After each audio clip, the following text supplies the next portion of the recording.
ಕರಣ್ ಕುಮಾರ್ ಅನ್ನೋರು contradictory statement ಅಂತ ಕೊಟ್ಟಿದ್ದಾರೆ. ಮತ್ತು ಇನ್ನೊಬ್ಬರು ಗೌತಮ ಧಾರಣಿ ಅಂತ ಹೇಳಿ ದಿಸ್ ಇಸ್ ಪೀಕ್ ಆಫ್ ಹೆಲುಸಿನೇಷನ್ಸ್ ಅಂತ ಕೊಟ್ಟಿದ್ದಾರೆ. ನಂದು ಅದೇ ಬುದ್ಧಿ ಇತ್ತು. ನಾನು ಎಲ್ಲದರಲ್ಲೂ ಕೂಡ ನಂಬುದೆಲೆ ಇದ್ದೆ ನಾನು. ಬಟ್ ಸ್ವತಃ ಮಾಡೋ ನನಗೆ ಅದು ಅರ್ಥ ಆಯಿತು. ಏನದು ರಿಯಲೈಸ್ ಆಯ್ತು ನಿಮಗೆ, ಅದು ಹೆಂಗೆ ಎಕ್ಸ್ಪ್ಲೈನ್ ಮಾಡ್ತೀರ ಅಂದರೆ ರಾಮಕೃಷ್ಣ ಪರಮಹಂಸರು ಹೇಳ್ತಾರೆ ಅದನ್ನು ಬಾಯಲ್ಲಿ ಹೇಳೋಕ್ಕಾಗೋದಿಲ್ಲ ಅಂತ, ಅದು ಅನುಭವಿಸುವಂಥದ್ದು ಅಂತ ಬಂದ್ಬಿಡುತ್ತೆ. ಅವರು ಸ್ವರ್ಗ ನರಕದ ಕಲ್ಪನೆ ಮಾಡಿದರೂ ಕೂಡ ಅದು ನಾಗರಿಕತೆಗೆ, ಯಾರನ್ನಾರು ಹೆದರಿಸಿದ್ರು ಕೂಡ ಅದು ನಾಗರಿಕತೆಗೆ, ಅಂದರೆ ಜನರಿಗೋಸ್ಕರ, ಎಲ್ಲರೂ ಚೆನ್ನಾಗಿ ಬಿರ್ರಿ, ಎಲ್ಲರೂ ಬಾಳೋಣ ಅಂತ. ಯಾವುದಕ್ಕೆ ನನ್ನ ವಿರೋಧ ಇದೆ ಅಂದರೆ ಇದನ್ನು ಮಿಸ್ಯೂಸ್ ಮಾಡಿದ್ರಲ್ಲ ಇವನ್ನೆಲ್ಲ.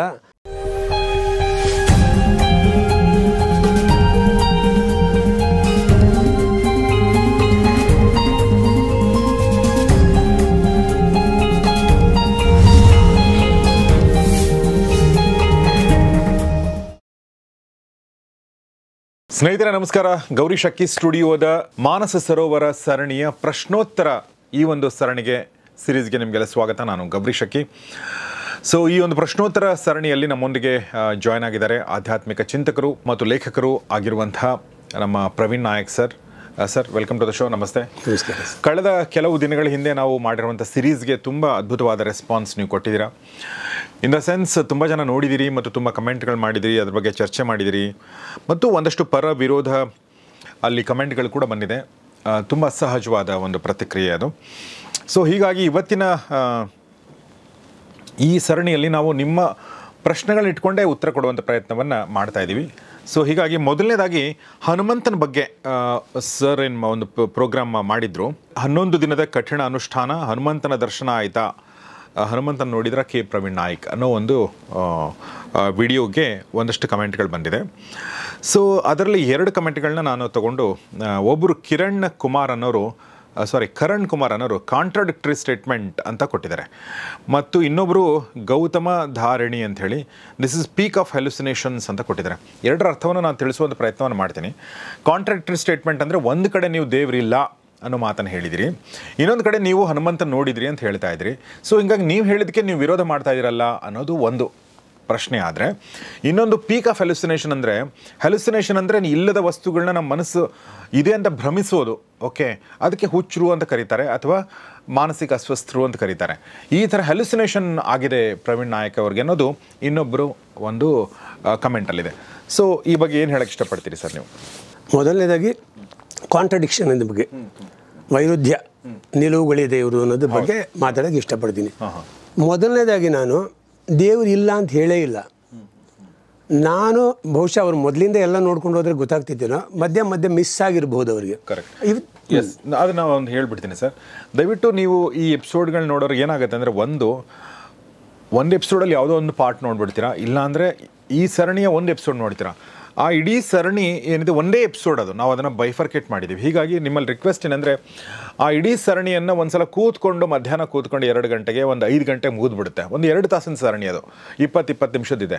ಸೊ 2 ಅವರ್ಸ್ ಡೆಡಿಕೇಟ್ ಮಾಡಿ ಎಲ್ಲವನ್ನು ನೋಡಿ ಅಂತ ಕೇಳ್ಕೊಳ್ತೀನಿ. ಪುನೀತ್ ಆ ಒಂದು ಪ್ಲೇ ಲಿಸ್ಟ್ ಮಾಡಿ ಅದನ್ನು ದಯವಿಟ್ಟು ಕಮ್ಯುನಿಟಿ ಪೇಜಲ್ಲೂ ಹಾಕಿ ಮತ್ತು ಡಿಸ್ಕ್ರಿಪ್ಷನಲ್ಲೂ ಹಾಕಿ, ದಯವಿಟ್ಟು ಅದನ್ನು ನೀವು ಗಮನಿಸಿ. ಎಸ್ ಸರ್, ಸಾರಿ ಸೊ ನಾನು ಏನು ಹೇಳಕ್ಕೆ ಹೋಗಿದ್ದೆ ಅಂದರೆ, ಮೊದಲು ದೇವರು ಇಲ್ಲ ಅನ್ನೋ ವಿಷಯನೇ ಇಲ್ಲ. ದೇವರಂದರೆ ಏನು ಅನ್ನೋದು ಬರುತ್ತಷ್ಟೇ. ಈಗ ಒಬ್ಬೊಬ್ಬರು ಒಂದೊಂದು ಥರ ಅಂದ್ಕೊಂಡಿರ್ತಾರೆ ದೇವ್ರ ಬಗ್ಗೆ. ಎಕ್ಸಾಕ್ಟಾಗಿ ಇದೇ ದೇವರು ಹೀಗೆ ದೇವರು ಅಲ್ಲ. ಅದಕ್ಕೊಂದು ಕಥೆನೂ ಹೇಳಿದ್ದೆ, ಆನೇನು ಕುರುಡ್ರು ಮುಟ್ಟಿದ್ರು ಒಂದು ಕಂಬಂದು, ಆ ಥರದ್ದು ಒಂದು ಕತೆ ಹೇಳಿದ್ದೆ ರಾಮಕೃಷ್ಣ ಪರಮಹಂಸರು ಹೇಳಿದ್ದು. ಸೊ ದೇವರು ಅಂದರೆ ನೀವೇನು ಅರ್ಥ ಮಾಡ್ಕೊಂಡ್ರೆ ಅದೇ ಥರ ನಾನು ಮಾಡಬೇಕಾಗಿಲ್ಲ. ನನ್ನ ಪರ್ಸೆಪ್ಷನ್ ಬೇರೆ ಇರುತ್ತೆ. ನನ್ನ ಪ್ರಕಾರ ನೋಡಿ, ಈಗ ನನಗೊಂದು ಜೀವ ಇದೆ, ನನ್ನ ಸುತ್ತಲೂ ಪ್ರಕೃತಿ ಶಕ್ತಿಗಳಿದ್ದಾವೆ, ಎಲ್ಲ ಕಾಣುತ್ತೆ ನನಗೆ ನೀಟಾಗಿ. ಗಾಳಿನ ಫೀಲ್ ಮಾಡ್ತೀನಿ, ನೇಚರ್ ಇದೆ, ಗಿಡ ಮರಗಳಿದ್ದಾವೆ, ನೀರಿದೆ, ಬೆಂಕಿ ಇದೆ. ಇದು ಎಲ್ಲ ಶಕ್ತಿ ಸೇರಿ ನನಗೆ ದೇವರು. ಜೊತೇಲಿ ದೇವರು ಅಂದ ತಕ್ಷಣ ಅದ್ರಲ್ಲಿ ಮತ್ತೆ ಬಂತಲ್ಲ, 2 ಥರ ಬಂತಲ್ಲ, ಈ ದೇವ್ರನ್ನ ಹೆಂಗೆ ಫೀಲ್ ಮಾಡೋದು ಅನ್ನೋ ವಿಷಯ ಬಂತು. ಫೀಲ್ ಮಾಡಬೇಕಾದ್ರೆ ಅದಕ್ಕೂ ಮುಂಚೆ ನಾನು ಹೇಳಿದೆ, ಅವನಿಗೆ ಯಾವುದೇ ರೀತಿಯ ಗುಣಗಳಿಲ್ಲ, ನಿರ್ಗುಣ ಅನ್ನೋ ಬಗ್ಗೆ ಮಾತಾಡಿದ್ವಿ. ಗುಣ ನಿರಾಕಾರ ಮಾತಾಡಿದ್ವಿ. ಏನಾಯ್ತು ಅವಾಗ? ಅವನು ಒಳ್ಳೆಯವನು ಅಲ್ಲ, ಕೆಟ್ಟವನಲ್ಲ, ಇದನ್ನು ಮೀರಿದವನು ಅಂತಾಯಿತು. ಪ್ರತಿಯೊಂದು ಕೂಡ ಅವನಿಗೆ ನಾವು ಏನು ಅಟ್ರಿಬ್ಯೂಟ್ ಮಾಡಿದ್ವಿ ದೇವರಿಗೆ ಅಂದರೆ, ಇದೆಲ್ಲವನ್ನು ಮೀರಿದವನು. ನಾವು ಮನುಷ್ಯರಿಗದು ಸರಿ ತಪ್ಪು ಒಳ್ಳೆಯದು ಕೆಟ್ಟದು ಇದೆಲ್ಲ ನಮಗೆ, ಅದನ್ನೆಲ್ಲ ಮೀರಿದವನು ದೇವರು, ಅದ್ರ ಮೇಲಿರೋನು. ಸೊ ನಾವು ಪ್ರತಿ ಶಕ್ತಿಯನ್ನು ಉಪಯೋಗಿಸೋದು ಕಲ್ತ್ಕೊಂಡಿದ್ದೀವಿ. ನನಗೊಂದು ಜೀವ ಇದೆ, ಅದು ಯಾವಾಗ ಬಂತು ಯಾವಾಗ ಹೋಗುತ್ತೆ ನನ್ನ ಕೈಲೇನೂ ಇಲ್ಲ. ಅದಿರೋ ಅಷ್ಟು ದಿವಸ ನನಗೆ ಶಕ್ತಿ ಇದೆ, ಎನರ್ಜಿ ಇದೆ, ಸಿಕ್ಕಾಪಟ್ಟೆ ಎನರ್ಜಿ ಇದೆ. ನನ್ನ ಜೊತೆ ನೋಡಿ ಒಂದು ಕೈ ಎತ್ತಬೇಕಾದ್ರೂ ನನಗೆ ಅದು ಬೇಕು, ಜೀವ ಕಣ್ಣು ಬಿಡಬೇಕಾದ್ರೂ ಬೇಕು. ಅದು ಹೋದ ಮೇಲೆ ನಾನೊಂದು ಹೆಣ, ಯಾವ ಶಕ್ತಿನೂ ಇಲ್ಲ, ಎಲ್ಲ ಸ್ಪೇರ್ ಪಾರ್ಟ್ಸ್ ಚೆನ್ನಾಗಿ ವರ್ಕ್ ಮಾಡ್ತಿದ್ರು ಕೂಡ ನನಗಂತೂ ಯೂಸ್ ಇಲ್ಲ. ಇನ್ನು ಬೇರೆಯವ್ರಿಗೆ ಹೋಯ್ತದು, ಬೇಕಾದ್ರೆ ಬೇರೆಯವ್ರಿಗೆ ಯೂಸ್ ಮಾಡ್ಬೋದು, ನನಗಂತೂ ಆಗಲ್ಲ. ಸೊ ಈ ಶಕ್ತಿ ಪಾರ್ಟ್ಗಳನ್ನ ಯೂಸ್ ಮಾಡ್ಬೋದು, ಯೂಸ್ ಮಾಡ್ಕೊಳ್ಳೋಕ್ಕಲ್ಲ. ಜೀವ ಅಂತೂ ಹೋಗಿರುತ್ತೆ, ಬಟ್ ಕೆಲವೊಂದು ಆರ್ಗನ್ಗಳಲ್ಲಿ ಜೀವ ಇರುತ್ತೆ, ಆ ಜೀವ ಇರುವಾಗಲೇ ಅದನ್ನು ಟ್ರಾನ್ಸ್ಪ್ಲಾಂಟ್ ಮಾಡ್ಬೋದು ಅನ್ನೋದು ಮಾಡ್ಬೋದು. ಅದೇನೆ ಒಂದು ಪೀರಿಯಡ್ ಒಳಗೆ ಮಾಡಬೇಕು ಅಂತ. ಸೊ ಬೇರೆಯವ್ರಿಗೆ ಯೂಸ್, ನನಗೆ ಯಾಕೆ ಯೂಸ್ ಆಗಲ್ಲ, ನನ್ನ ಹತ್ರ ಜೀವ ಇಲ್ಲ, ಇಷ್ಟೇ ಸತ್ಯ. ಜೊತೇಲಿ ನಾನು ಸುತ್ತಲೂ ಇರೋದಿದೆಯಲ್ಲ, ಇವೆಲ್ಲ ಶಕ್ತಿಗಳು ನಾನು ನೋಡ್ಕೊಂಡೇ ಬೀಳ್ತಾ ಇದ್ದೀನಿ. ಗಾಳಿ ಒಂದೊಂದು ಸಲ ಬೀಸಿದ್ರೆ ಕಾರ್ಗಳನ್ನೇ ಉಲ್ಟಾ ಮಾಡಿದ್ದೆಲ್ಲ ಇದೆ, ನೀರು ನುಗ್ಗಿದ್ರೆ ಹೊಡೆದಾಕೋದಿದೆ, ಅದೇ ಪ್ರಶಾಂತವಾಗಿ ಹರಿಯೋ ನದಿನೂ ನೋಡ್ತೀವಿ. ಸೊ ಇದು ಯಾವುದೂ ನಮ್ಮ ಕೈಲಿಲ್ಲ. ಈ ಶಕ್ತಿ ಎಲ್ಲ ಇದೆ ಅಂದಮೇಲೆ ನಾನು ಅದೇ ನನಗೆ ದೇವರಾಗಿ ಕಾಣೋದು. ಯಾಕೆ ಅಂತ ಹೇಳ್ತೀನಿ ಕೇಳಿ, ಇನ್ನೊಂದು ವಿಷಯ ಹೇಳ್ತೀನಿ. ಇದಕ್ಕೆ ನಮ್ಮಲ್ಲಿ ಇದ್ರ ಬಗ್ಗೆ ಭಾಳ ಮುಂಚೆಯಿಂದ ಆಲೋಚನೆ ಮಾಡಿದ್ದಾರೆ.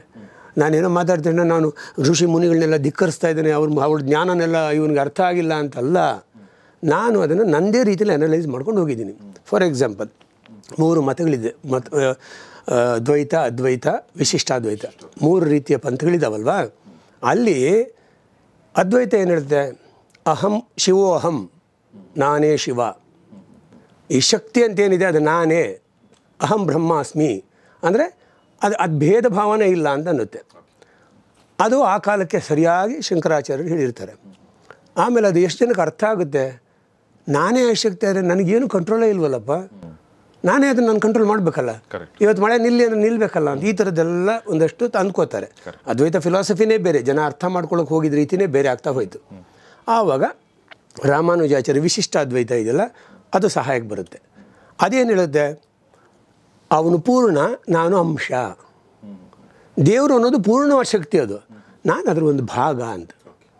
ಅದು ಕೆಲವ್ರಿಗೆ ಇಷ್ಟ ಆಗೋಯ್ತು. ಅವಾಗ ಹೌದಲ್ವಾ, ನಾನೇ ಅಂದರೆ ಹೆಂಗೆ, ಆಗಲ್ಲ, ಪೂರ್ಣ ಅಂಶ, ಹೌದು, ನಾನು ದೇವರ ಅಂಶ ಅಂತ, ನಾನು ಅದರ ಮಿನಿಯೇಚರ್, ದೊಡ್ಡ ಮಟ್ಟ ಶಕ್ತಿ ಇಲ್ಲಿದೆ, ಆ ಶಕ್ತಿಯ ಒಂದು ಸಣ್ಣ ಭಾಗ ನನ್ನಲ್ಲಿದೆ, ಭಾಗ.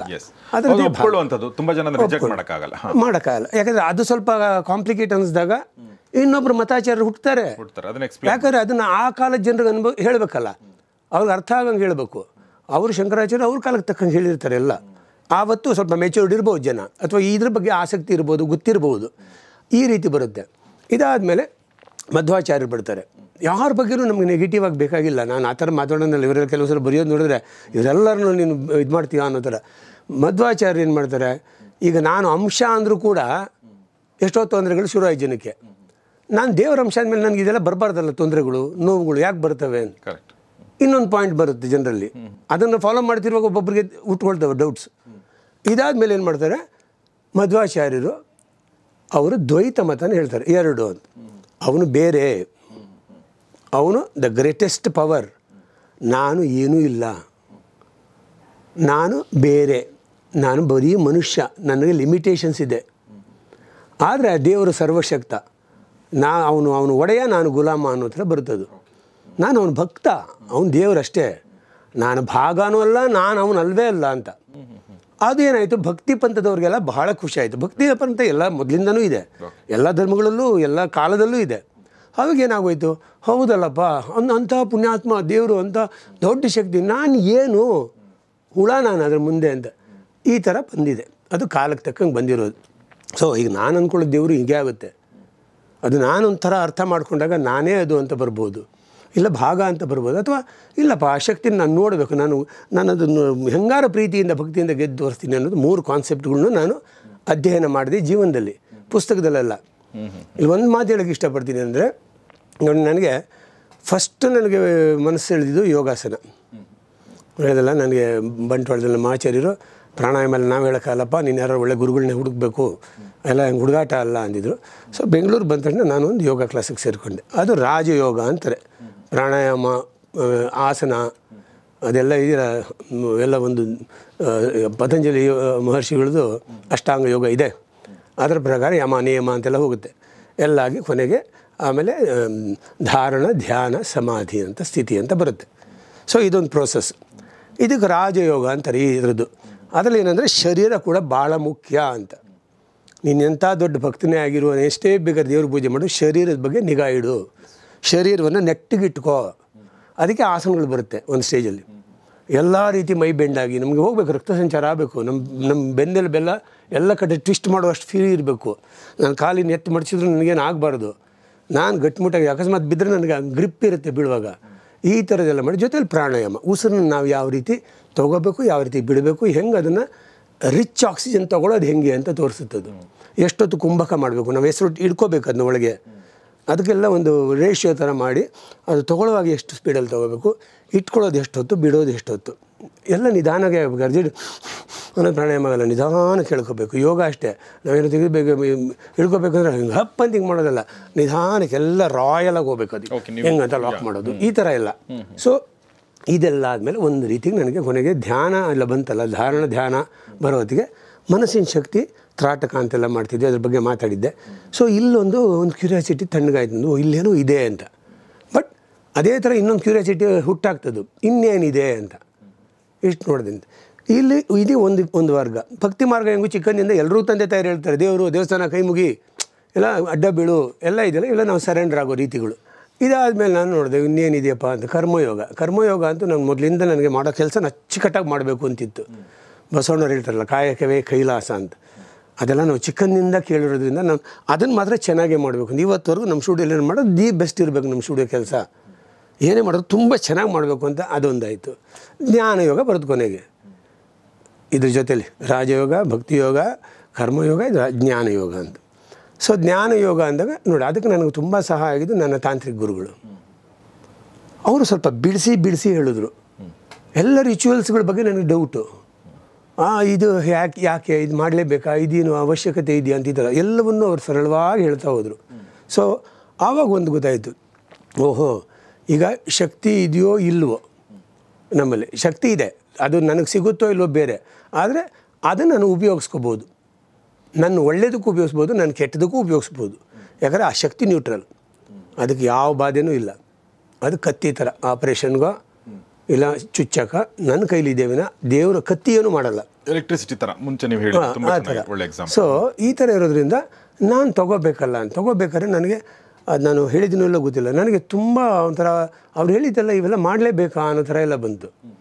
ನಾನೇನೋ ಭಾಳ ಬುದ್ಧಿವಂತ ಅಂತ ನಾನು ಅವ್ರ ಹತ್ರ ಏನೋ ಚರ್ಚೆಗಳು ಮಾಡ್ತಿದ್ದೆ ಸ್ವಲ್ಪ. ಆಮೇಲೆ ಅವ್ರಿಗೆ ಅದು ಇರಿಟೇಟ್ ಆಯಿತು. ಅಂದರೆ ಈ ಚರ್ಚೆ ಮಾಡೋ ವಿಷಯ ಅಲ್ಲ ಇದು ಅಂತ, ಮಾಡು ಫಸ್ಟ್, ನೀನು ಮಾಡಿ ಹೇಳು ಅಂತಂದರು. ನೀನು ಮಾಡಿ ನೋಡು ಫಸ್ಟು ಅಂತ. ನಮ್ಮ ತರ್ಕ ಬುದ್ಧಿ ನಮ್ಮ ಇಂಟೆಲೆಕ್ಟ್ ತುಂಬ ಕೆಲಸ ಮಾಡುತ್ತೆ, ಬಟ್ ಅಲ್ಲಿ ಬೇಕಾಗಿಲ್ಲ ಅಂತ ಹೇಳಿ. ಬೇಕಾಗಿಲ್ಲ, ನೀನು ಫಸ್ಟ್ ಮಾಡಿ ಹೇಳು, ಮಾಡಿ ಮಾತಾಡು ಅಂತ. ಮಾಡೋಕ್ಕೆ ಮುಂಚೆನೇ ಕೇಳ್ತಾ ಹೋದ್ರೆ ಹೆಂಗೆ ಅಂತ ಬಂತು ಒಂದು ಮಾತು. ಆವಾಗಿಂದ ನನ್ನ ಎಲ್ಲ ಬುದ್ಧಿಶಕ್ತಿ ಇದೆಯಲ್ಲ, ತಲೆನೋ ಭಾಳ ಬುದ್ಧಿವಂತ, ಇದು ಅಹಂಕಾರ ಅಂತೇನೋ ಒಂಚೂರು ಇತ್ತು ನನಗೆ. ಎಲ್ಲ ಅನೌನ್ಸರ್ ಆಗಿದ್ದೆ, ಎಲ್ಲ ಹೋದ್ರೆಲ್ಲ ಮಾತಾಡೋದು ಒಂದು ಸ್ವಲ್ಪ ನಾನು ದೊಡ್ಡ ಮನುಷ್ಯ ಅನ್ನೋ ಥರ ಇದ್ದು. ಎಲ್ಲ ಕಟ್ಟಿಟ್ಬಿಟ್ಟು 2 ವರ್ಷ ಅಂತ ಬಂದಿದ್ದೀನಿ. ಏನು ಹೇಳ್ತಾರೆ ಚಾಚು ತಪ್ಪದೆ ಮಾಡ್ತೀನಿ ಅಂತ ತೆಗೆದು ಸೈಡ್ಗೆ ಇಟ್ಬಿಟ್ಟು ಮನಸ್ಸಲ್ಲೇ ಇಟ್ಬಿಟ್ಟು ಮಾಡ್ತಾ ಹೋದೆ. ಆವಾಗಲೇ ಗೊತ್ತಾಗಿದ್ದು ನನಗೆ, ಈಗ ದೇವರು ನಿರಾಕಾರ ಅಂದ್ರೂ ಆ ಸಾಕಾರ ಹೇಗೆ ಅಂತ ಗೊತ್ತಾಯ್ತು. ಅವ್ರು ತುಂಬ ಚೆನ್ನಾಗಿ ಹೇಳಿದ್ರು ಅದನ್ನ. ದೇವರು ಅನ್ನೋದೊಂದು ಎಮೋಷನ್. ಈಗ ಎಮೋಷನಲ್ಲಿ ನೋಡ್ಬೇಕಾದ್ರೆ ನಿನಗೆ ನಿರಾಕಾರದಲ್ಲಿ ಕಷ್ಟ, ನಿನಗೆ ಎಮೋಷನ್ ಬರೋದು. ನಿನಗೆ ಯಾರು ಇಷ್ಟನೋ ಅವ್ರ ರೂಪದಲ್ಲಿ ನೋಡು. ನಿಂಗೆ ಅಮ್ಮ ಇಷ್ಟ ಅಂದರೆ ದೇವನ ಅಮ್ಮನ ಥರ ನೋಡು, ಅಪ್ಪ ಇಷ್ಟ ಅಂದರೆ ಅಪ್ಪನ ಥರ ನೋಡು, ಏನೇನು ಬೇಕೋ ನೋಡು ಅಂತ. ಮುಖ್ಯವಾದ 4 ವಿಷಯಗಳನ್ನ ಮಾಡಿಸೋದು ಅವರು, 4 ಭಾವಗಳನ್ನ. ಅದು ಮಾಡ್ತಿರುವಾಗ ಹನುಮಂತಂದು ಬಂತ. 4 ಮಗಳೇನು ಸರ್? ಒಂದು ಶಿವ, ಒಂದು ಶಕ್ತಿ, ದುರ್ಗೆ, ವಾಟೆವರ್, ಅಲ್ಲಿಂದ ಹನುಮಂತ, ಒಂದು ಕೃಷ್ಣ. ಈ ಥರ ಒಂದು 4 ಭಾವಗಳು. ಅಂದರೆ ನಾನು 2 ವರ್ಷದಲ್ಲಿ ನನಗೆ ಮಾಡೋಕ್ಕಾಗಿದ್ದೆ ಇಷ್ಟೇ. ಇನ್ನೂ ನೋಡಬೇಕು ಅಂತ ಆಸೆ ಇತ್ತು. ಆ ಭಾವಗಳು ನೋಡೋದೇ ಒಂದು ಚಂದ. ಆ ಭಾವಗಳಿಗೇನಪ್ಪ ಅಂದರೆ 48 ದಿವಸ ದಿನ 10,000 ಜಪ ಮಾಡಬೇಕು. It's not that easy. ಸುಮ್ಮನೆ ಏನೋ ಒಂದು ನೋಡ್ತೀವಿ ಅಂತ ನಾನು ಅಂದ್ಕೊಂಡ ತಕ್ಷಣ ಅಲ್ಲ. ಆಮೇಲೆ ನನಗೆ ಅದು ಹೇಳ್ತೀನಿ ಸೈಂಟಿಫಿಕ್ಕಾಗಿ, ಅದು ರೂಲ್ಸ್, ಅದರಲ್ಲಿರುವಂಥ ಕಟ್ಟುಪಾಡುಗಳು. ಹಿಂಗೆ ಮಾಡಲೇಬೇಕು, 3 ಗಂಟೆಗೆ ಹೇಳಲೇಬೇಕು, ಇದು ಹೋಗಬೇಕು, ಸ್ನಾನ ಮಾಡಿ ಬರಬೇಕು, ಗ್ರಹಣ ಇದ್ದಾಗ ಇಲ್ಲಿವರೆಗೂ ನೀರಲ್ಲಿ ನಿಂತ್ಕೊಂಡು ಜಪ ಹೇಳು ಎಲ್ಲ ಮಾಡಿಸ್ತಾರೆ. ಅದೆಲ್ಲ ಈಗ ಬೇಕಾಗೇ ಇಲ್ಲ, ಬೇರೆಯವ್ರಿಗೂ ಬೇಕಾಗಿಲ್ಲ ನನ್ನ ಪ್ರಕಾರ. ಆದರೆ ಅದು ಮಾಡುವಾಗ ನಿಮಗೆ ಹಠ ಬಂದುಬಿಡುತ್ತೆ. 10,000 ಜಪವರೆಗೂ ನೀವು ಕೂತ್ಕೊಳ್ಳೋದು ಕಷ್ಟನೇ. ಬೆಳಗ್ಗೆ 3:30ಗೆ ಶುರು ಮಾಡಿದ್ರೆ 3:30, 3:45 ಆಗುತ್ತೆ. ಸ್ನಾನ ಗಿನ ಮಾಡಿ ಮಧ್ಯಾಹ್ನ 3-4 ಗಂಟೆ ಆಗುತ್ತೆ. ಮಧ್ಯಾಹ್ನ 3 ಗಂಟೆ 12 ಗಂಟೆ ಹೆಚ್ಚು ಕಮ್ಮಿ ಕೂತ್ಕೋಬೇಕು. ಇದು ನಿಮಗೆ ಸಿಕ್ಕಾಪಟ್ಟೆ ಪೇಷನ್ಸ್ ಕಲಿಸುತ್ತೆ ಬೇಸಿಕಲಿ. ಇದಾದಮೇಲೆ ನನಗೆ ಆ ಭಾವದ ಬಗ್ಗೆ ಈ ಕಾಂಟ್ರಡಿಕ್ಟರಿ ಅಂತ ಹೇಳ್ತಾ ಇದ್ದೀನಿ. ಕಾಂಟ್ರಡಿಕ್ಟರಿ ಅಂದರು, ಇನ್ನೊಬ್ಬರು ಹ್ಯಾಲುಸಿನೇಷನ್ ಅಂದರು. ಇದ್ರ ಮುಂಚೆ ಹ್ಯಾಲುಸಿನೇಷನ್ ಒಂದು ವ್ಯತ್ಯಾಸ ಹೇಳ್ಬಿಡ್ತೀನಿ. ಹ್ಯಾಲುಸಿನೇಷನ್ ಅನ್ನೋ ಪದನ ಅಷ್ಟು ಸುಲಭಕ್ಕೆ ಉಪಯೋಗಿಸುವಂಥದ್ದಲ್ಲ ಅದು. ಈಗ ಭ್ರಮೆಗಳು ಭಾಳಷ್ಟಿದೆ. ಮರೀಚಿಕೆನೂ ಭ್ರಮೆ ಥರ ಕಾಣ್ಬೋದಲ್ಲ, ನೀರಿದೆ ಅನ್ಬೋದು ಮರಳುಗಾಡಲ್ಲಿ, ಅವನು ಹ್ಯಾಲುಸಿನೇಷನ್ ಇದೆ ಅಂತ ಅರ್ಥ ಅಲ್ಲ. ಹ್ಯಾಲುಸಿನೇಷನ್ಗೆ ಅದರದ್ದೇ ಆದ ರೂಲ್ಸ್ ಇದೆ. AP ಅಮೇರಿಕನ್ ಸೈಕ್ಯಾಟ್ರಿಸ್ಟ್ ಅಸೋಸಿಯೇಷನ್ ಅಥವಾ ಸೈಕಾಲಜಿ ಅಸೋಸಿಯೇಷನ್ ಏನು ಇಷ್ಟ ಅಂಶಗಳನ್ನು ಗಮನಿಸಬೇಕು ಅಂತಾರೋ ಆವಾಗ ಮಾತ್ರ ಅದನ್ನು ಅನಲೈಸ್ ಮಾಡಿ ಹೇಳೋ ಒಂದು ರೈಟ್ ಇರೋದು ಸೈಕ್ಯಾಟ್ರಿಸ್ಟ್ಗಳಿಗೆ, ಸೈಕಾಲಜಿಸ್ಟ್ಗಳಿಗೆ ಮಾತ್ರ. ಈಗ ನೀವೇನು ಮರೀಚಿಕೆ ಅಂತ ಹೇಳಿದ್ರಿ, ಅದು ಹ್ಯಾಲುಸಿನೇಷನ್ ಅಲ್ಲ, ಅದು ನಮ್ಮ ಕಣ್ಣಿಗೆ ಕಾಣುವಂಥದ್ದೇ, ಅದು ಕಾಣ್ತಾ ಇದೆ, ಅದು ನೀರಿನ ಥರ ಕಾಣ್ತಾ ಇದೆ ಅನ್ನೋದು ನಿಜಾನೇ. ಅದು ನೀರಿಲ್ಲ ಅನ್ನೋದು ಕೂಡ ನಿಜಾನೇ. ಅಂದ ತಕ್ಷಣ ಅವ್ನು ಹ್ಯಾಲುಸಿನೇಷನ್ ಅಂತ ಹೇಳೋ ಥರ ಆಗುತ್ತೆ ಈ ಥರ ಮಾತಾಡೋದು. ಹ್ಯಾಲುಸಿನೇಷನ್ ಶಬ್ದನ ಹಂಗೆ ಯೂಸ್ ಮಾಡೋಕ್ಕಾಗಲ್ಲ. ಸೈಕ್ಯಾಟ್ರಿಸ್ಟ್ಗಳು ಕೂಡ ಯೂಸ್ ಮಾಡೋಕ್ಕೆ ಮುಂಚೆ ಆ ಟೆಸ್ಟ್ಗಳೆಲ್ಲ ನೋಡ್ತಾರೆ. ಅದಷ್ಟು ಅವ್ರು ಏನೇನು ಇದೆಯಾ ಅದ್ರ ಪಾಯಿಂಟ್ಸ್ ಅದೆಲ್ಲ ಪ್ರೂವ್ ಆದ್ರೆ ಮಾತ್ರ ಅವರನ್ನು ಬಿಡ್ಬೋದು. ಇಲ್ಲದ್ರೆ ಅವ್ರ ಮೇಲೆ ಕೇಸ್ ಹಾಕ್ಬೋದು. ಅವರು ನನಗೆ ಹಿಂಗೆ ಅಂದ ಅಂತ ಬೇಕಾರೆ ಯಾರು ರಾಂಗ್ ಡಯಾಗ್ನೋಸ್ ಮಾಡೋರು ಅಂತ ಆಗ್ಬೋದು. ಬೇಕಾರೆ ಒಂದೇ ಅಲ್ಲ, ಯಾವುದೇ ಕಾಯಿಲೆನ ಗುರುತಿಡ್ಬೇಕಾದ್ರೆ ಅವ್ರು ತುಂಬಾ ಎಚ್ಚರಿಕೆಯಿಂದ ಮಾಡ್ತಾರೆ. ಸ್ಕಿಜೋಫ್ರೆನಿಯಾ ಅವನಿಗೆ ಅಂತ ಹೇಳ್ಬಿಡಲ್ಲ, ಯಾವುದೋ ಒಂದು ಲಕ್ಷಣ ಕೇಳಿ ಇಷ್ಟು ಲಕ್ಷಣಗಳು ಇದರಲ್ಲಿ ಇಷ್ಟಿದ್ರೆ ಮಾತ್ರ ಅದು ಇದು ಅಂತೆಲ್ಲ ಇರುತ್ತೆ. ಸೊ ದಯವಿಟ್ಟು ನಾನು ಹೇಳೋದು ಈ ವರ್ಡ್ಗಳು ಯೂಸ್ ಮಾಡೋದು ಯೋಚನೆ ಮಾಡಿ. ಹ್ಯಾಲುಸಿನೇಷನ್ಗೂ ವಿಜುವಲೈಸೇಷನ್ಗೂ ವ್ಯತ್ಯಾಸ ಇದೆ. ಇಲ್ಲಿ ನಾನು ಹೇಳಕ್ಕೆ ಹೋಗಿರೋದು ಹ್ಯಾಲುಸಿನೇಷನ್ನು ಆಮೇಲೆ ವಿಜುವಲೈಸೇಷನ್, ಇವೆರಡೂ ಭ್ರಮೆ ಅಂತ ಕನ್ನಡದಲ್ಲಿ ಒಂದೇ ವರ್ಡ್ ಇದೆ. ಅದಕ್ಕೆ ವಿಜುವಲೈಸ್ ಮಾಡೋದು ಕೂಡ ದೃಶ್ಯೀಕರಣ ಅಂತ ಯಾರೂ ಹೇಳೋದಿಲ್ಲ, ಅದು ಚಿತ್ರೀಕರಣ ಥರ ಆಗುತ್ತೆ. ಎರಡೂ ಕೂಡ ಒಂದು ಲೋಕ. ಸೊ ಇದು ಭ್ರಮೆ ಅಂತಲೇ ಇಟ್ಕೊಳ್ಳೋಣ ಈಗ ಸದ್ಯಕ್ಕೆ, ಅದು ಆಮೇಲೆ ನೋಡೋಣ ಮಿಕ್ಕಿದ್ದು. ಭ್ರಮೆ ಅಂತ ಇಟ್ಕೊಳ್ಳೋಣ. ಭ್ರಮೆಯಲ್ಲಿ ಏನು ವ್ಯತ್ಯಾಸ ಆಗಾದರೆ ಅಂದರೆ ವಿಜುವಲೈಸೇಷನ್ ಅನ್ನೋದು ನಾನು ಇಷ್ಟಪಟ್ಟು ಅದನ್ನು ಪ್ರಾಕ್ಟೀಸ್ ಮಾಡಿ ಅದನ್ನು ನಾನು ನೋಡಬೇಕು ಅಂತ ಹಠ ಹಿಡಿದು ನಾನು ಇಲ್ಲಿರಬೇಕು ಅಂತನೋ, ನಾನು ಇದನ್ನು ಸಾಧಿಸಬೇಕು ಅಂತನೋ, ನನಗೆ ದೇವ್ರನ್ನ ನೋಡಬೇಕು ಅಂತನೋ, whatever it may be, ಅದನ್ನು ನನಗೋಸ್ಕರ ಮಾಡ್ತಿದ್ದೀನಿ. ನನ್ನ ಇಷ್ಟಕ್ಕೆ ಪ್ರಕಾರವಾಗಿ ನನ್ನ ಆಸೆಗೆ ತಕ್ಕ ಹಾಗೆ ನಾನು ದಿನಾ ಅದನ್ನು ನೋಡ್ಕೊಂಡು ರಿಪೀಟಾಗಿ ಮಾಡಿ ಮಾಡಿ ಮಾಡಿ ಮಾಡಿ ನಾನು ಅದನ್ನು ಪಡ್ಕೋತೀನಿ. ಹ್ಯಾಲುಸಿನೇಷನ್ ಹೆಂಗಿರುತ್ತೆ ಅಂತ ಇವ್ರು ನೋಡಿದಾರೋ ಇಲ್ಲೋ ಗೊತ್ತಿಲ್ಲ. ಹ್ಯಾಲುಸಿನೇಷನ್ ಅದು ಅಂದರೆ ಸಣ್ಣ ಸಣ್ಣ ಲಕ್ಷಣಗಳು ಹೇಳ್ತೀನಿ. ಅಷ್ಟಕ್ಕೆ ಹ್ಯಾಲುಸಿನೇಷನ್ ಅನ್ನೋಕ್ಕಾಗೋದಿಲ್ಲ, ಬಟ್ ಅದರ ಲಕ್ಷಣಗಳು ಕೆಲವು ನಾನು ಹೇಳ್ಬೋದು. ಯಾಕಂದರೆ ನಾನು ಡಾಕ್ಟ್ರ್ ಅಲ್ಲ, ಸೈಕ್ಯಾಟ್ರಿಸ್ಟ್ ಅಲ್ಲ, ಬಟ್ ನಾನು ಅದು ಬಂದು ನೋಡುವಾಗ ಅವಾಗ ಗೊತ್ತಾಗುತ್ತೆ. ಯಾಕಂದರೆ ನಾನು ಫಸ್ಟ್ ಕೇಳ್ತೀನಿ, ಏನಂತ ಡಯಾಗ್ನೋಸ್ ಮಾಡಿದಾರಪ್ಪ ನಿನಗೆ, ಯಾವ ಹಾಸ್ಪಿಟ್ಲಿಗೆ ಹೋಗಿದ್ರಿ, ಯಾವ ಸೈಕ್ಯಾಟ್ರಿಸ್ಟ್ ಏನು ಹೇಳಿದ್ರು ಅಂತ ನೋಡಿನೇ ನಾನು ಅವ್ರಿಗೆ ಅದನ್ನು ಡಿಸೈಡ್ ಮಾಡೋದು. ಅಂದರೆ ನಾನು ಡಿಸೈಡ್ ಮಾಡೋದು ಅದಕ್ಕೇನು ಮಾಡಬೇಕು ಅವನಿಗೆ ಆ ಥರ ಮಾಡ್ತೀನಿ. ಅದೇನಾಗುತ್ತೆ ಅದರಲ್ಲಿ ನೋಡಿ, ಇಲ್ಲಿ ಅವನಿಗೆ ಬ್ಯಾಡ್ದಿರೋ ಥಾಟ್ಸ್ ಬರ್ತವೆ, ಅವನು ಭಯ ಪಡುವಂಥ ಥಾಟ್ಸ್ ಬರ್ತವೆ.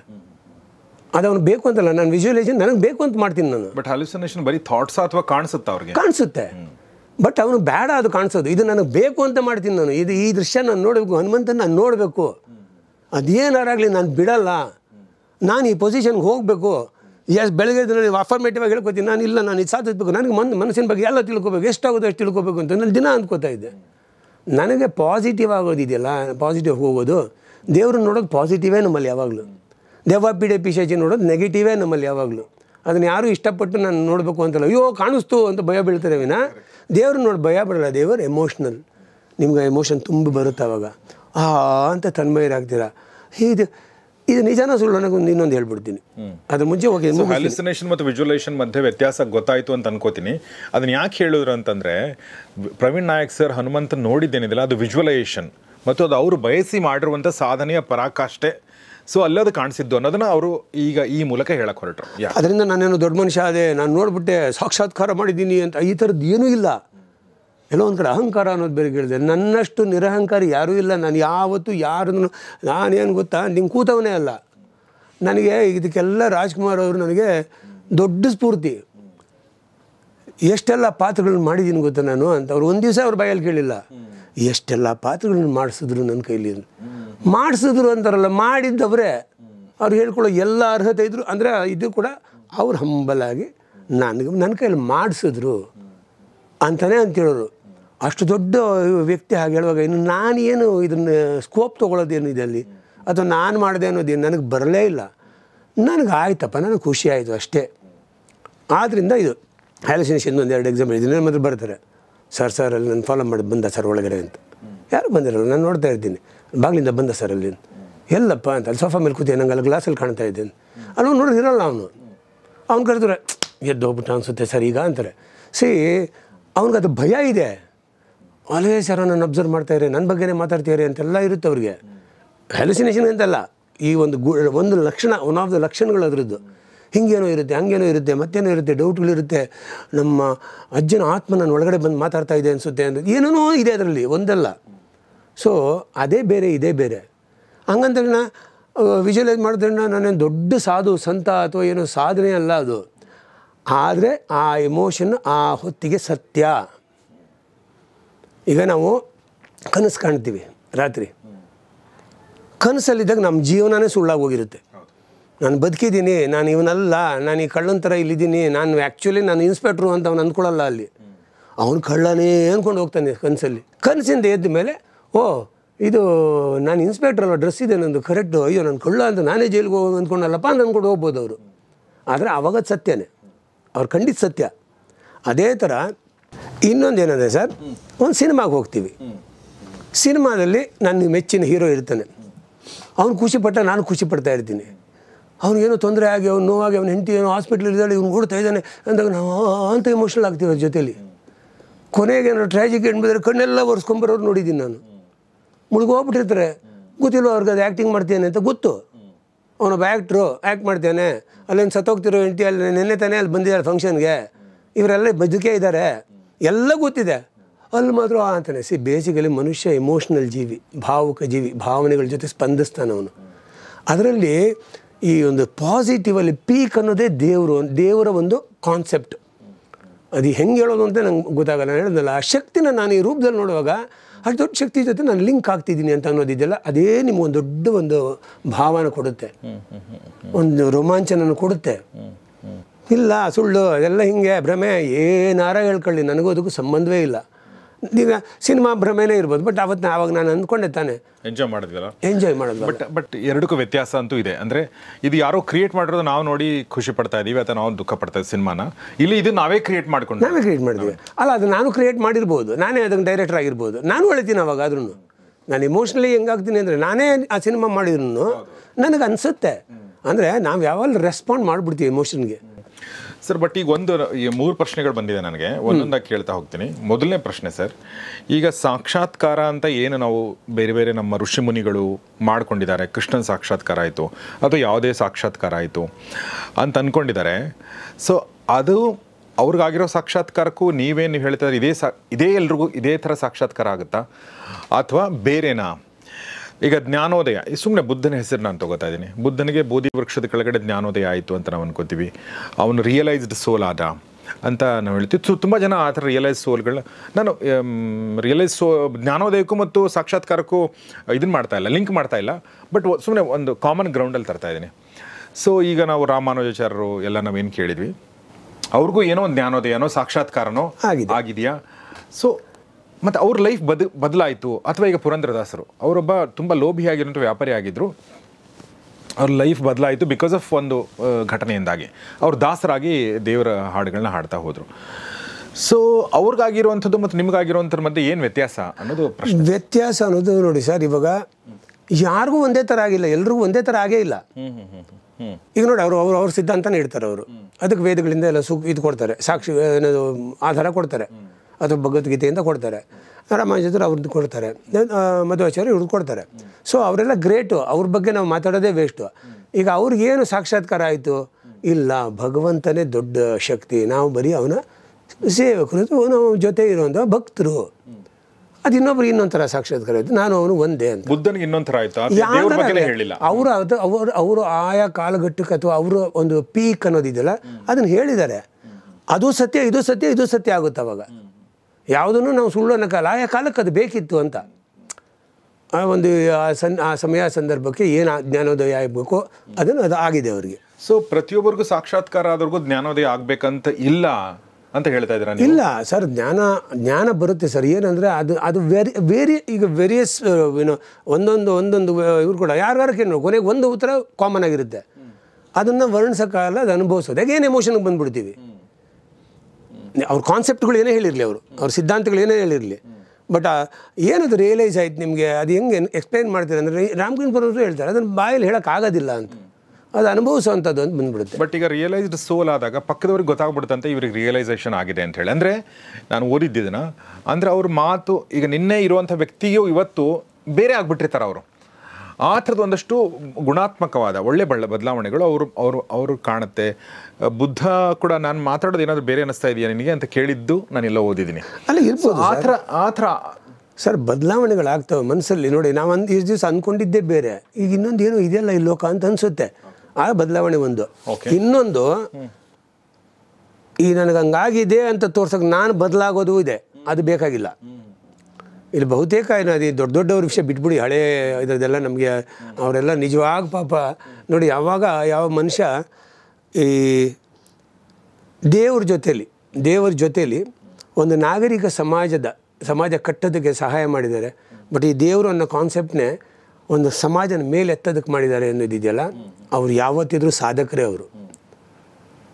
ಈಗ ಬಸವಣ್ಣವ್ರು ಬರೀ ದೇವ್ರ ಬಗ್ಗೆ ಹೇಳಿಲ್ಲ, ದೇವ್ರ ಬಗ್ಗೆ ಹೇಳಿದ್ರು, ಜೊತೆಲಿ ಏನು ಹೇಳಿದ್ರು, ಬದುಕೋದು ಹೆಂಗೆ ಅಂತ ಹೇಳ್ಕೊಡ್ತಾ ಹೋದ್ರು. ಕಳಬೇಡ, ಕೊಲಬೇಡ, ಹುಸಿಯ ನುಡಿಯಲು ಬೇಡ, ತನ್ನ ಬಣ್ಣಿಸಬೇಡ, ಇದಿರ ಹಳಿಯಲು ಬೇಡ, ಇದೇ ಅಂತರಂಗ ಶುದ್ಧಿ, ಇದೇ ಬಹಿರಂಗ ಶುದ್ಧಿ ಅಂತ. ಎಷ್ಟು ಚೆನ್ನಾಗಿದೆ ಅಲ್ವಾ? ಹೆಂಗೆ ಹೇಳಿದ್ದಾರೆ, ಎಷ್ಟು ವಿಷಯಗಳಿದೆ. ಇತ್ತೀಚೆಗೆ ನೋಡಿದ್ರೆ ಮಂಕುತಿಮ್ಮನ ಕಗ್ಗಲ್ಲಿ ಎಷ್ಟು ವಿಷಯಗಳಿದ್ದಾವೆ. ಈಗ ಜೀವನ ನಾನು ನೋಡಿ ಇಲ್ಲಿ ಬಂದ ಮೇಲೆ ನಾನು ಚೆನ್ನಾಗಿರಬೇಕು, ನೆಮ್ಮದಿಯಾಗಿರಬೇಕು. ನಾನು ನೊಂದ್ಕೊಂಡು ಒದ್ದಾಡಿಕೊಂಡು ಹೆಂಗೋ ಜೀವನ ಕಳೆಯೋದಲ್ಲ, ನಾನು ಕೊನೆ ಉಸಿರು ನಾನು ಖುಷಿಯಾಗಿರಬೇಕು. ಈ ಖುಷಿಯಾಗಿರೋದಕ್ಕೆ ಈ ಋಷಿ ಮಹರ್ಷಿಗಳೆಲ್ಲ ಹೇಳ್ಕೊಂಡು ಬಂದಿರೋದು, ಹಿಂಗಿರಪ್ಪ, ತಲೆ ಕೆಡಿಸ್ಕೋಬೇಡ್ರಪ್ಪ. ಅವರು ಸ್ವರ್ಗ ನರಕದ ಕಲ್ಪನೆ ಮಾಡಿದ್ರು ಕೂಡ ಅದು ನಾಗರಿಕತೆಗೆ, ಯಾರನ್ನಾರು ಹೆದರಿಸಿದ್ರು ಕೂಡ ಅದು ನಾಗರಿಕತೆಗೆ, ಅಂದರೆ ಜನರಿಗೋಸ್ಕರ. ಎಲ್ಲರೂ ಚೆನ್ನಾಗಿ ಬಿರ್ರಿ, ಎಲ್ಲರೂ ಬಾಳೋಣ ಅಂತ. ಯಾವುದಕ್ಕೆ ನನ್ನ ವಿರೋಧ ಇದೆ ಅಂದರೆ ಇದನ್ನು ಮಿಸ್ಯೂಸ್ ಮಾಡಿದ್ರಲ್ಲ ಇವನ್ನೆಲ್ಲ, ಅವ್ರ ವಿರೋಧ ನಂದು.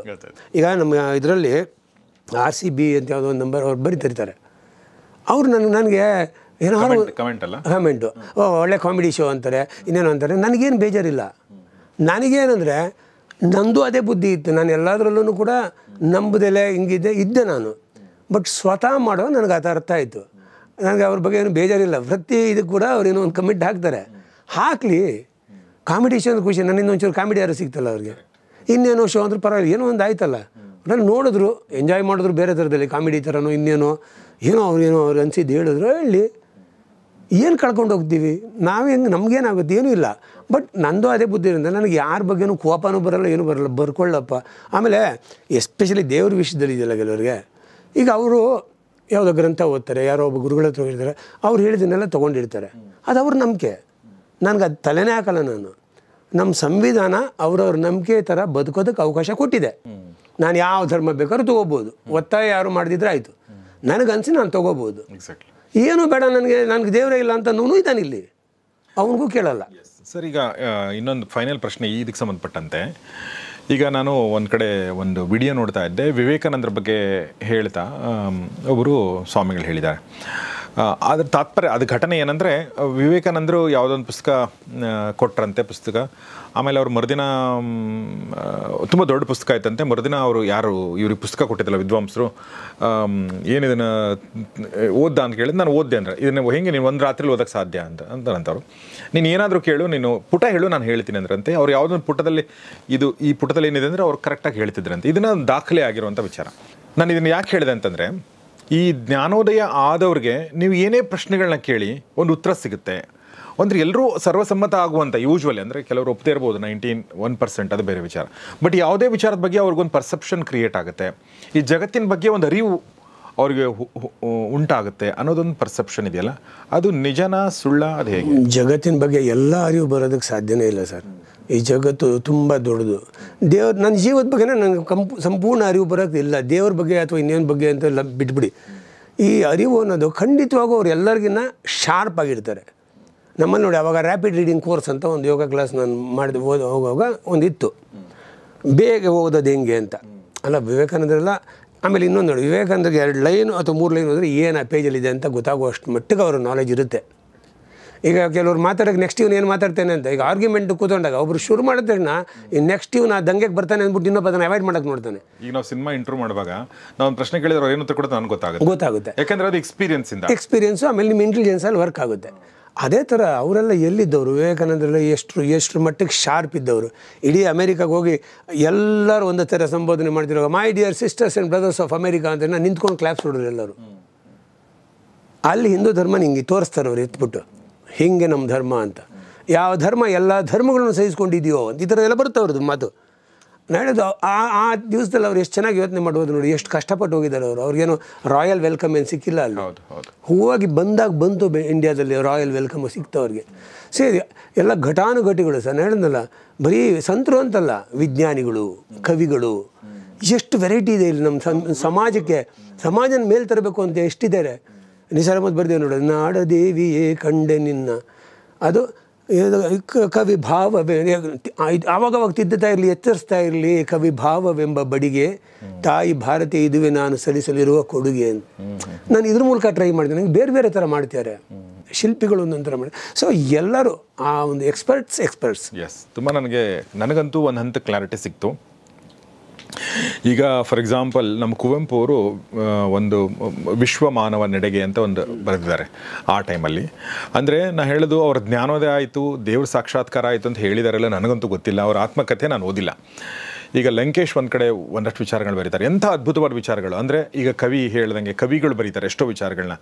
ಅವರೆಲ್ಲರೂ ನನಗೆ ಜ್ಞಾನೋದಯ ಆಗಿದೆ, ನನಗೆ ಸಾಕ್ಷಾತ್ಕಾರ ಆಗಿದೆ ಅಂತ ಹೇಳಲ್ಲ. ಬಟ್ ಏನಂದರೆ ಎಲ್ಲೋ ಒಂದು ಟೈಮಲ್ಲಿ ಒಂದು ಅರಿವು ಉಂಟಾಗುತ್ತೆ. ಖಂಡಿತ. ಓಕೆ, ಅರಿವು ಯಾವ ರೀತಿ ಉಂಟಾಗುತ್ತೆ, ಇದೇ ಥರ ಉಂಟಾಗಬೇಕಂತಿಲ್ಲ. ಅಂದರೆ ಈ ಸರ್ ಏನು ಹೇಳಿದ್ರು ಅದೇ ಥರ ಆಗಬೇಕಾಗಿಲ್ಲ, ಬೇರೆ ಬೇರೆ ರೀತಿ ಆಗುತ್ತೆ ಅನ್ನೋದು ಮಾತನ್ನು ಅವರು ಸರ್ ಹೇಳಿದರು. ನಿಮ್ಮ ಹ್ಯಾಲುಸಿನೇಷನ್ನು ಮತ್ತು ಕಾಂಟ್ರಡಿಕ್ಷನ್ ಎರಡಕ್ಕೂ ಉತ್ತರ ಸಿಕ್ಕಿದೆ ಅಂತ ಅನ್ಕೋತೀನಿ.